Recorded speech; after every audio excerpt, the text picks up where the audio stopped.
Welcome back, listeners, to another episode of the Peculiarstars Lifestyle Network. I am Emmanuel, and today we will discuss a topic that many of us can relate to: financial irresponsibility. Now, we've all made mistakes with our money at one point or another, so let's dig into this subject and see what we can learn. Let's start by defining what financial irresponsibility means. Simply put, it is the act of making poor money decisions that negatively impact your financial well-being. It can manifest in various ways, from overspending and living beyond your means, to neglecting savings or investments, or even disregarding financial obligations like paying bills on time.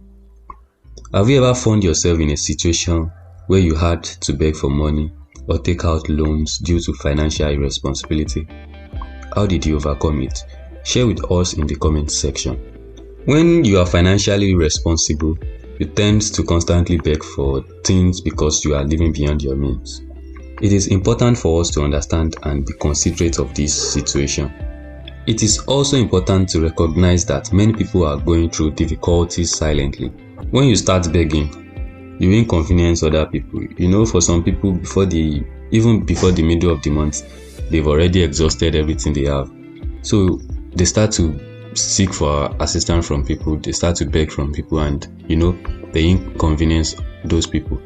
People that are financially responsible may resort to begging for various things, things like money to buy clothes, jewelries, shoes, to pay out rents, or anything you can think of. I think it's reasonable needing to take out loans or seek assistance in cases of emergencies or situations beyond your control, rather than becoming a habitual practice of begging.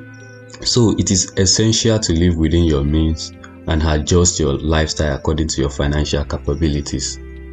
Please kindly share with us the effective strategies you have used to live within your means and avoid overspending on non-essential items.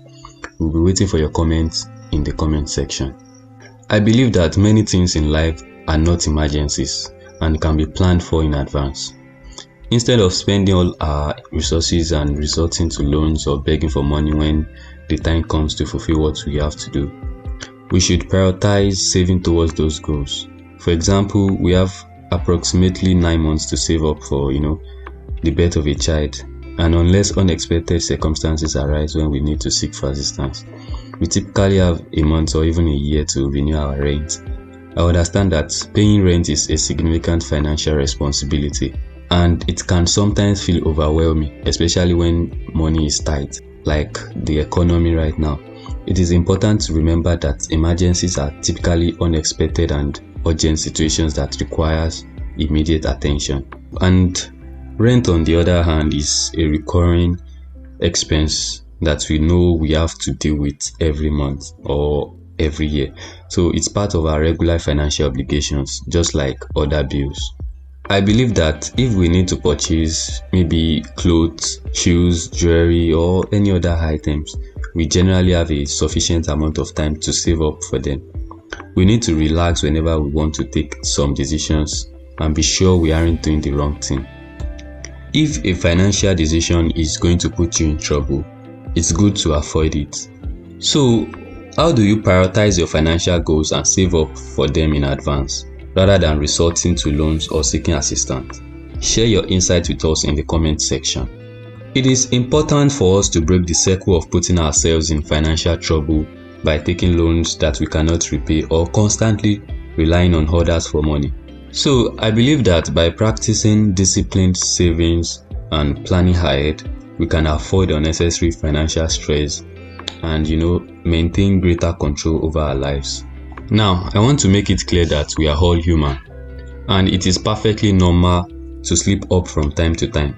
But consistently practicing financial responsibility can lead to long-term consequences, like debt, stress, and limited financial opportunities.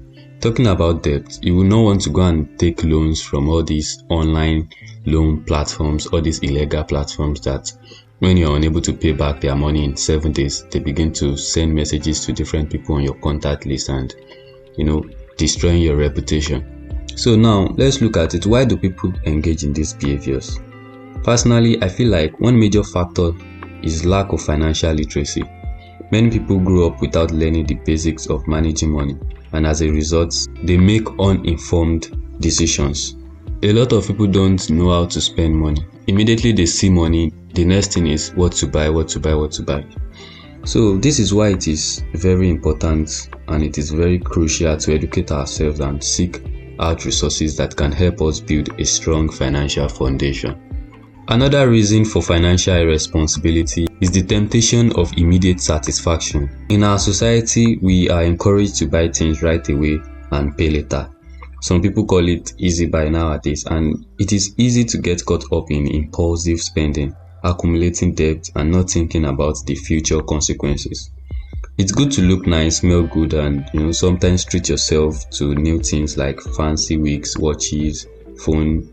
You can decide to buy the latest iPhone, but it's really important to make sure you can afford these things without causing financial problems.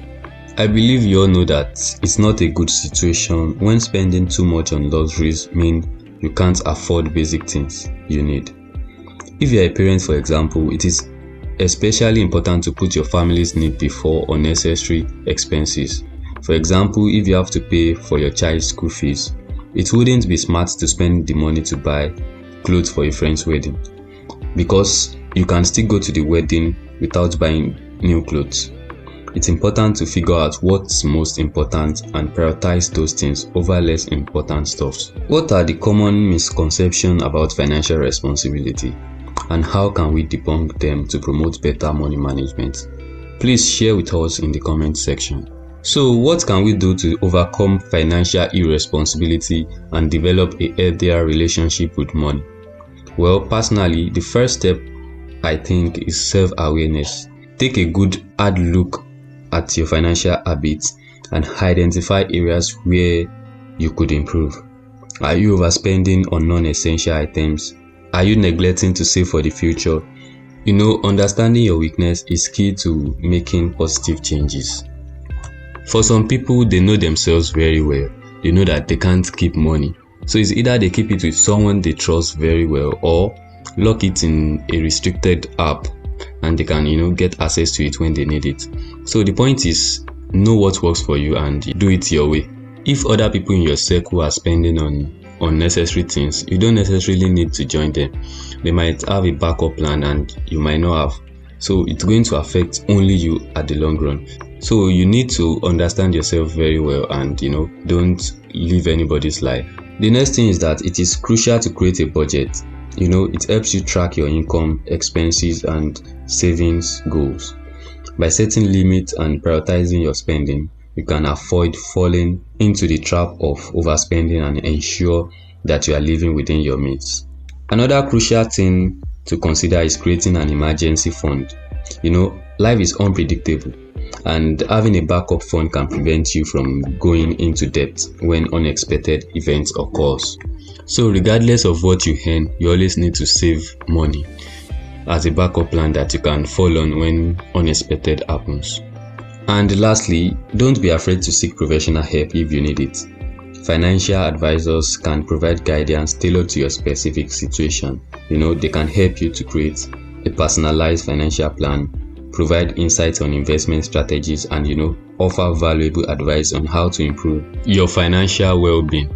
Have you ever sought professional help or guidance from a financial advisor? What was your experience like, and how did it contribute to improving your financial well-being? We will be waiting for your response in the comment section. And that wraps up today's episode on financial irresponsibility. Please remember, we all make mistakes, but it's never too late to turn things around. By fostering financial awareness, creating a budget, building an emergency fund, and seeking help when needed, you can pave the way to a brighter financial future. Thanks for listening to this podcast. If you enjoyed this episode, be sure to subscribe, like, leave a comment, and share it with your friends. Until next time, bye for now.